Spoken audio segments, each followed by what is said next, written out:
T20 world కప్‌లో players performance చూసిన తర్వాత ప్రతి ఐపీఎల్ టీమ్‌ను ఇప్పుడు కొత్తగా అనలైజ్ చేయాల్సిన పరిస్థితి వచ్చింది. ఎందుకంటే ఆక్షన్ తర్వాత చాలా మార్పులు జరిగాయి. T20 world cup, south Africa T20 league, Vijay Hazare trophy ఈ అన్ని టోర్నమెంట్‌ల పర్ఫార్మెన్స్‌ను కన్సిడర్ చేస్తూ ఇప్పుడు ఒక ఫ్రెష్ రివ్యూ చేద్దాం. మరి స్టార్ట్ చేద్దామా?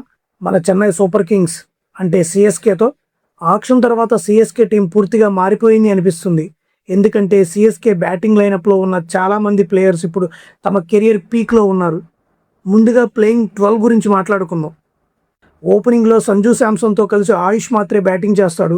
నెంబర్ 3లో రుతురాజ్ గైక్వాడ్, నెంబర్ 4లో సర్ఫరాజ్ ఖాన్, 5లో డెవాల్డ్ బ్రేవిస్, 6లో Shivam Dube, 7th Kartik Sharma, 8th Prashant Veer, 9th Matt Henry, 10th Nathan Ellis, 11th Noor Ahmad, 12th Khaleel Ahmed. ఇక్కడ నలుగురు ఓవర్సీస్ ప్లేయర్స్ ఉన్నారు. Dewald Brevis, Matt Henry, Nathan Ellis మరియు నూర్ అహ్మద్. ఈ నలుగురిలో ఒక్కరినైనా ప్లేయింగ్ 11 బయట ఉంచడం నాకు కష్టంగా అనిపిస్తుంది. అందుకే నా దృష్టిలో ఇదే సీఎస్కే బెస్ట్ ప్లేయింగ్ 12. పవర్ ప్లేలో సీఎస్కేకి బ్యాటింగ్ చేసే ప్లేయర్స్ సంజు శాంసన్, ఆయుష్ మాత్రే, రుతురాజ్ గైక్వాడ్. సంజు శాంసన్ గురించి నేనేం చెప్పాలి? బహుశా టీ20 ఫార్మాట్లో అతను ఇప్పుడు తన కెరియర్ పీక్లో ఉన్నాడు. టీ20 వరల్డ్ కప్లో 5 ఇన్నింగ్స్లో 321 రన్స్, 199 స్ట్రైక్ రేట్. కేవలం 5 ఇన్నింగ్స్లో ఆడి 24 సిక్స్లు కొట్టాడు. ఫిన్ ఎలెన్, హెట్మైర్ లాంటి పెద్ద హిట్టర్లు సంజు కంటే ఎక్కువ ఇన్నింగ్స్లు ఆడినా అతని కంటే తక్కువ సిక్సర్లు కొట్టారు. ఈ టీ20 వరల్డ్ కప్లో అత్యధిక సిక్సర్లు కొట్టింది మన సంజు శాంసనే. అందుకే జడేజా మరియు శామ్ కరణ్ ప్లేస్లో సంజు శాంసన్ని ట్రేడ్ అనేది ఒక అద్భుతమైన డీల్. దీనివల్ల లాభం సీఎస్కేకే. పవర్ ప్లేలో ఉన్న రెండో ప్లేయర్ కూడా బహుశా తన కెరియర్ పీక్లో ఉన్నాడు. అతనే రుతురాజ్ గైక్వాడ్. విజయ్ హజారే ట్రోఫీలో రుతురాజ్ గైక్వాడ్ 7 ఇన్నింగ్స్లో 413 రన్స్ చేశాడు. 82 యావరేజ్, 115 స్ట్రైక్ రేట్తో ఆడాడు. ఆ తర్వాత సౌత్ ఆఫ్రికాపై వన్డేలు ఆడేందుకు వచ్చి అక్కడ కూడా ఒక సెంచరీ చేశాడు. రంజీ ట్రోఫీలో కూడా 5 ఇన్నింగ్స్లో 82 యావరేజ్తో 410 రన్స్ చేశాడు. ఎక్కడ చూసినా రుతురాజ్ గైక్వాడ్ రన్స్ కొడుతూనే ఉన్నాడు. ఇక ఐపీఎల్లో అతను ఎంత కన్సిస్టెంట్ అనేది మనకు తెలిసిందే. వచ్చినప్పటి నుంచి కన్సిస్టెంట్గా ఆడుతున్నాడు. So he's brilliant. పవర్ ప్లేలో మూడో ప్లేయర్ ఆయుష్ మాత్రే. ఇండియాకు అండర్-19 వరల్డ్ కప్ గెలిపించి వచ్చాడు. సయ్యద్ ముస్తక్ అలీ ట్రోఫీ 2025లో 6 ఇన్నింగ్స్లో 166 స్ట్రైక్ రేట్తో 108 యావరేజ్తో 325 రన్స్ చేశాడు. అందులో ఒక సెంచరీ కూడా ఉంది. ఆయుష్ మాత్రే అద్భుతమైన ఫామ్లో ఉన్నాడు. కాబట్టి నేను ప్రస్తుతానికి సీఎస్కే పవర్ ప్లేలో బ్యాటింగ్ 10/10 ఇస్తున్నాను. ముగ్గురు బ్యాట్స్మెన్లు తమ కెరియర్ పీక్లో ఉన్నారు. ఇప్పుడు మిడిల్ ఓవర్స్ విషయానికి వద్దాం. మిడిల్ ఓవర్స్లో వీరి దగ్గర సర్ఫరాజ్ ఖాన్ ఉన్నాడు. మాథ్యూ షాట్, ఊర్విల్ పటేల్ కంటే ముందు నేను సర్ఫరాజ్ ఖాన్ని ఉంచాను. ఎందుకంటే అతను స్పిన్ చాలా బాగా ఆడతాడు కాబట్టి. ఇక సర్ఫరాజ్ ఖాన్ వైట్ బాల్ ఫార్మాట్లో అతను ఇంత బాగా ఆడటం నేను ఎప్పుడూ చూడలేదు. ఈ ఏడాది సయ్యద్ ముస్తక్ అలీ ట్రోఫీలో 7 ఇన్నింగ్స్ల్లో 203 స్ట్రైక్ రేట్తో 329 రన్స్ చేశాడు. గోవాపై జరిగిన మ్యాచ్ మీకు గుర్తుండే ఉండుంటుంది. 75 బంతుల్లో 175 రన్స్ చేశాడు. అతను బ్రిలియంట్ ఫామ్లో ఉన్నాడు. సర్ఫరాజ్ ఖాన్ స్పిన్ ఆడే విధానం, అతను ఆడే స్వీప్, రివర్స్ స్వీప్ షాట్లు చపాక్లో చాలా హెల్ప్ అవుతాయి. ఎందుకంటే చపాక్లో స్ట్రైట్ బౌండరీలు పెద్దవి, స్క్వేర్ బౌండరీలు కొంచెం చిన్నవి. సో మిడిల్ ఓవర్స్లో మొదటి బ్యాట్స్మెన్ సర్ఫరాజ్ ఖాన్. ఇప్పుడు డెవాల్డ్ బ్రేవిస్. అతను ఈ ఏడాది అద్భుతమైన ఫామ్లో ఉన్నాడు. ఈ ఏడాది సౌత్ ఆఫ్రికా టీ20 ఫైనల్లో ప్రిటోరియస్ క్యాపిటల్స్ కోసం 56 బంతుల్లో 101 రన్స్ చేశాడు. టీం మొత్తం 158 స్కోర్ చేయగా అందులో 101 రన్స్ అతనే చేశాడు. టీ20 వరల్డ్ కప్లో కూడా 207 పరుగులు చేశాడు. స్ట్రైక్ రేట్ 147గా ఉంది. ఇతనికి ఒకే ఒక బలహీనత, షార్ట్ బాల్స్ బయట వేస్తే మిడ్ వికెట్ వైపు ఫుల్ కొట్టడానికి ప్రయత్నిస్తాడు. అక్కడ అవుట్ అయ్యే ప్రమాదం ఉంటుంది. ఇక మిడిల్ ఓవర్స్లో మూడో బ్యాట్స్మెన్ శివం దూబే. దూబేను ఈ రేంజ్ ఫామ్లో నేను ఎప్పుడూ చూడలేదు. ఈ టీ20 వరల్డ్ కప్లో 8 ఇన్నింగ్స్ల్లో 169 స్ట్రైక్ రేట్తో 235 రన్స్ చేశాడు. బంతితో కూడా 5 వికెట్లు తీశాడు. ఇండియా వర్సెస్ న్యూజిలాండ్ టీ20 సిరీస్లో 248 స్ట్రైక్ రేట్తో బ్యాటింగ్ చేశాడు. దూబే ఇంప్రూవ్ చేసుకున్న ఒక విషయం ఏమిటంటే గతంలో సీఎస్కే కోసం కేవలం నెంబర్ 4లో వచ్చి ఆడేవాడు. కానీ గంభీర్ అతను ఎలా తయారు చేశాడంటే ఇప్పుడు 5, 6, 7 స్థానాల్లో వచ్చి అద్భుతంగా బ్యాటింగ్ చేస్తున్నాడు. మళ్ళీ చెప్తున్నా, మీరు సీఎస్కే టాప్ 6 బ్యాటింగ్ లైనప్ చూస్తే సంజు శాంసన్ కెరియర్ పీక్లో ఉన్నాడు. రుతురాజ్ గైక్వాడ్ ప్రతి ఫార్మేట్లోనూ రన్స్ కొడుతున్నాడు. ఆయుష్ మాత్రే ఆడిన ప్రతి చోట రన్స్ చేస్తున్నాడు. సర్ఫరాజ్ ఖాన్ వైట్ బాల్ ఫార్మేట్లో తన కెరియర్లో ఇంతలా ఎప్పుడూ ఆడలేదు. 6 బ్యాట్స్మెన్లు ఈ ఫార్మేట్లో తమ కెరియర్ పీక్లో ఉన్నారు. ఇది ఒక అవుట్ స్టాండింగ్ బ్యాటింగ్ లైనప్. ఇక్కడ నేను సీఎస్కే మిడిల్ ఆర్డర్ బ్యాట్స్మెన్లకు 10/10 ఇస్తున్నాను. ఇప్పుడు ఫినిషర్స్ దగ్గరికి వద్దాం. సిఎస్కే విషయంలో మీరు ఒకటి అర్థం చేసుకోవాలి. వీరి టాప్ ఆర్డర్ బ్యాట్స్మెన్లు ఒకరు సంజు శాంసన్ మరియు రుతురాజ్ గైక్వాడ్. ఈ ఇద్దరు ఈ ఫార్మాట్లో చాలాసేపు గ్రీజ్లో ఉంటారు. వాళ్ళు బాగా ఆడినప్పుడల్లా ఇన్నింగ్స్ను పొడిగిస్తారు. కాబట్టి మెజారిటీ టైమ్స్ ఏం జరుగుతుందంటే సిఎస్కే మిడిల్ ఆర్డర్ బ్యాట్స్మెన్ అయిన డెవాల్డ్ బ్రేవిస్ మరియు శివం దుబే డెత్ ఓవర్లో బ్యాటింగ్ చేయాల్సి వస్తుంది. పైనున్న బ్యాట్స్మెన్లు బాగా ఆడి 8-9 ఓవర్లు గ్రీజ్లో ఉంటారు కాబట్టి బ్రేవిస్ మరియు దూబే మిడిల్ ఓవర్ల కంటే ఎక్కువ డెత్ ఓవర్లోనే బ్యాటింగ్ చేస్తారు. అయినా సరే నేను ఫినిషర్స్గా ఇద్దరు బ్యాట్స్మెన్లు పరిగణలోకి తీసుకుంటే ఒకరు కార్తీక్ శర్మ, రెండో వ్యక్తి ప్రశాంత్ వీర్. ఇద్దరికీ పెద్దగా అనుభవం లేదు. ఇద్దరిని 14 కోట్లు పెట్టి సిఎస్కే కొనుగోలు చేసింది. కానీ డొమెస్టిక్ క్రికెట్లో వీరి పర్ఫార్మెన్స్ చాలా బాగుంది. కార్తీక్ శర్మ ఈ ఏడాది సయ్యద్ ముస్తక్ అలీ ట్రోఫీలో 5 ఇన్నింగ్స్ల్లో 166 స్ట్రైక్ రేట్తో 133 రన్స్ చేశాడు. అలాగే ప్రశాంత్ వీర్ సయ్యద్ ముస్తక్ అలీ ట్రోఫీ 2025లో అద్భుతంగా సాగింది. 6 ఇన్నింగ్స్ల్లో 170 స్ట్రైక్ రేట్తో 112 రన్స్ చేశాడు. సో నెంబర్ 8 వరకు సిఎస్కే ఉన్న ప్రాపర్ బ్యాటింగ్ అనేది అవుట్ స్టాండింగ్ అని చెప్పవచ్చు. చివరి 5 ఓవర్లో దూబే లేదా బ్రేవిస్లో ఎవరో ఒకరు ఖచ్చితంగా గ్రీజ్లో ఉంటారని నాకు అనిపిస్తుంది. ఫినిషర్స్ దగ్గర కొంచెం అనుభవం లోటు కనిపిస్తుంది. అందుకే నేను వాళ్ళ ఫినిషర్స్కి 9/10 ఇస్తున్నాను. ఎందుకంటే కార్తీక్ శర్మ మరియు ప్రశాంత్ కూడా తొలిసారి ఐపీఎల్ ఆడుతున్నారు కాబట్టి. ఇప్పుడు కొంచెం బ్యాటింగ్ బ్యాకప్ గురించి మాట్లాడుకుందాం. ముందుగా ఊర్విల్ పటేల్ ఉన్నాడు.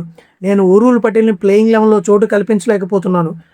కానీ ఒకవేళ సర్ఫరాజ్ ఖాన్ లేదా ఆయుష్ సరిగ్గా ఆడకపోతే వాళ్ళ ప్లేస్ని రీప్లేస్ చేయగలడు. టాప్ 4లో ఎక్కడైనా ఊర్విల్ పటేల్ బ్యాటింగ్ చేయగలడు. సిఎస్కే దగ్గర మాథ్యూ షాట్ ఉన్నాడు. ఈ ఐపీఎల్లో మాథ్యూ షాట్ ఆడే ఛాన్స్ కూడా ఉంది. ఎందుకంటే అతను 2 ఓవర్లు బౌలింగ్ కూడా వేయగలడు. T20లో అతను స్ట్రైక్ రేట్ 150గా ఉంది. బిగ్ బాస్ లీగ్లో బ్యాట్ అండ్ బాల్ రెండింటితో అదరగొట్టాడు. నేను ధోనీని బ్యాకప్లో పెట్టానని దయచేసి కోపగించుకోకండి. ధోనీతో నాకు శత్రుత్వం లేదు. మీరు ఒక విషయం అర్థం చేసుకోండి. ఒక ఏడాది పాటు అసలు క్రికెట్ ఆడకుండా కేవలం 1 నెల ప్రాక్టీస్ చేసి డెత్ ఓవర్స్లో ప్రపంచంలోనే బెస్ట్ బౌలర్లు ఫేస్ చేయడం చాలా కష్టం. It's very difficult. 5 సార్లు ఐపీఎల్ గెలిపించిన కెప్టెన్ బ్యాకప్లో ఉండటం అంటే టీం ఎంత బలంగా ఉందో ఊహించండి. నాకు అనిపిస్తుంది ఏంటంటే ఒకవేళ కార్తీక్ శర్మ విఫలమైతే ఎంఎస్ ధోని రావచ్చు. లేదా సర్ఫరాజ్ ఖాన్ సరిగ్గా ఆడకపోతే కార్తీక్ శర్మ కొంచెం పైకి వచ్చి ధోని ఆడే అవకాశం ఉంది. ప్లేయింగ్ లెవెన్లోకి వచ్చే ఛాన్స్ ఉంది. కానీ ఎంఎస్ ధోని అన్ని మ్యాచ్లు ఆడతాడా అనే దానిపై నాకు కాస్త డౌట్ ఉంది. ఎంఎస్ ధోని లేకుండా కూడా ఈ ప్లేయింగ్ లెవెన్ చాలా స్ట్రాంగ్గా కనిపిస్తుంది. ఎందుకంటే అతని కరెంట్ ఫామ్ ఎలా ఉందో మనకు తెలియదు కాబట్టి చెప్పడం కష్టం. అతను ఆడినప్పుడే మనకు తెలుస్తుంది. నేను బ్యాటింగ్ బ్యాకప్ కూడా 10/10 ఇస్తున్నాను. ఎందుకంటే బ్యాకప్ ఎక్సలెంట్గా ఉంది.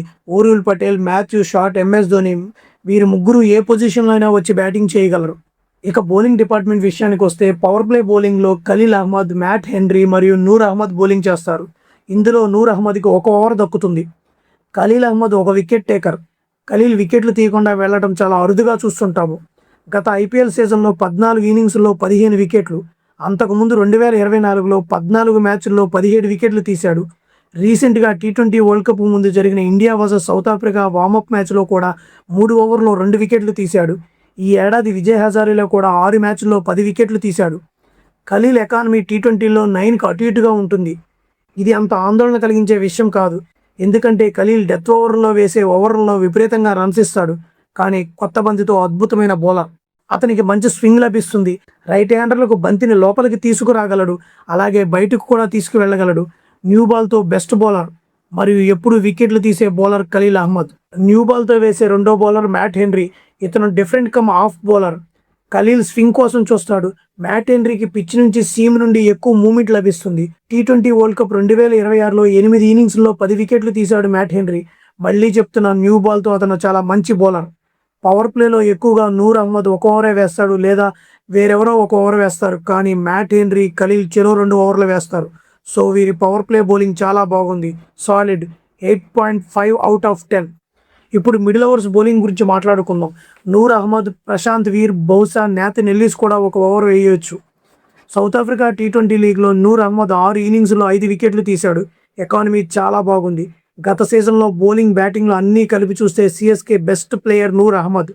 ఓవరాల్ పర్ఫార్మెన్స్ చూస్తే 14 మ్యాచ్ల్లో 24 వికెట్లు. అతను అద్భుతమైన ఫామ్లో ఉన్నాడు. Prashant Veer slow left arm orthodox bowler. ఇతనిపై వీళ్ళు 14 కోట్లు ఖర్చు చేశారు. సయ్యద్ ముస్తక్ అలీ ట్రోఫీ 2025లో ప్రశాంత్ వీర్ పర్ఫార్మెన్స్ అన్బిలీవబుల్. మీరు చూసే ఉంటారు.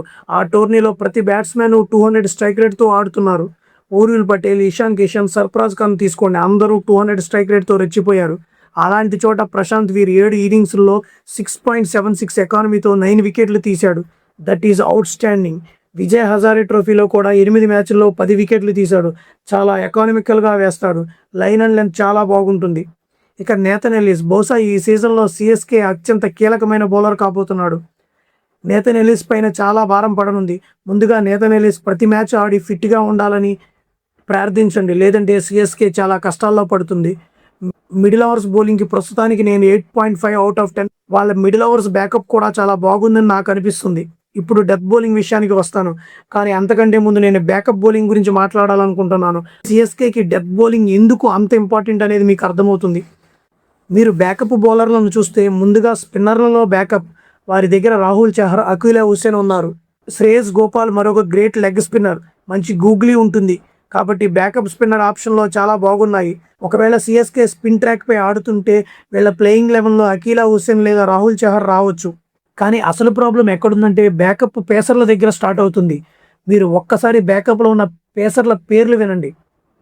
న్యూజిలాండ్కు చెందిన Zak Foulkes, Gurpreet Singh left arm fast bowler, Mukesh Choudhary మంచి swing bowler, Jamie Overton, Anshul Kamboj. వీరిలో డెత్ ఓవర్లో బౌలింగ్ చేసే ఒక్క బౌలర్ పేరు నాకు చెప్పండి. వీళ్ళు డెత్ బౌలింగ్పై అస్సలు ఇన్వెస్ట్ చేయనే లేదు. కేవలం నేథన్ ఎల్లిస్ మాత్రమే ఉన్నాడు. ఇక్కడ డెత్ బౌలింగ్ ప్రాబ్లం స్టార్ట్ అవుతుంది. డెత్ బౌలింగ్లో నేథన్ ఎల్లిస్ కనీసం 3 ఓవర్లు వేయాల్సి ఉంటుంది. T20 వరల్డ్ కప్లో 4 మ్యాచ్ల్లో 5 వికెట్లు తీశాడు. ఎకానమీ దాదాపు 7గా ఉంది. బిగ్ బాస్ లీగ్లో 9 మ్యాచ్ల్లో 14 వికెట్లు తీశాడు. ఒకవేళ నేథన్ ఎల్లిస్ ఈ సీజన్లో సరిగ్గా కలిసి రాకపోతే బౌలింగ్ విషయంలో సిఎస్కే ఇరుక్కుపోతుంది. నేథన్ ఎల్లిస్ డెత్ ఓవర్లో మ్యాక్సిమం 3 ఓవర్లు వేస్తాడు అనుకున్నాం. మరి మిగతా 2 ఓవర్లు ఎవరు వేస్తారు? కాబట్టి బహుశా మ్యాట్ హెన్రీ విఫలమైతే మీరు అతని ప్లేస్లో అనుల్ కాంబోజీని ప్లేయింగ్ 12లోకి తీసుకురావాల్సి ఉంటుంది. అనుల్ కాంబోజీ కాస్త లైన్ అండ్ లెంత్తో డెత్ ఓవర్లో మోస్తరుగా బాగానే బౌలింగ్ చేయగలడు. ప్రస్తుతానికి నేను సిఎస్కే డెత్ బౌలింగ్కి 7 అవుట్ ఆఫ్ 10 ఇస్తున్నాను. ఇదొక ఆందోళన కలిగించే విషయము. మిగతాదంతా ఓకే. ఇంకొక విషయం మీరు గమనించే ఉంటారు. చపాక్ ఇప్పుడు గతంలో ఉన్నట్లుగా టిపికల్ చపాక్ పిచ్ లాగా లేదు.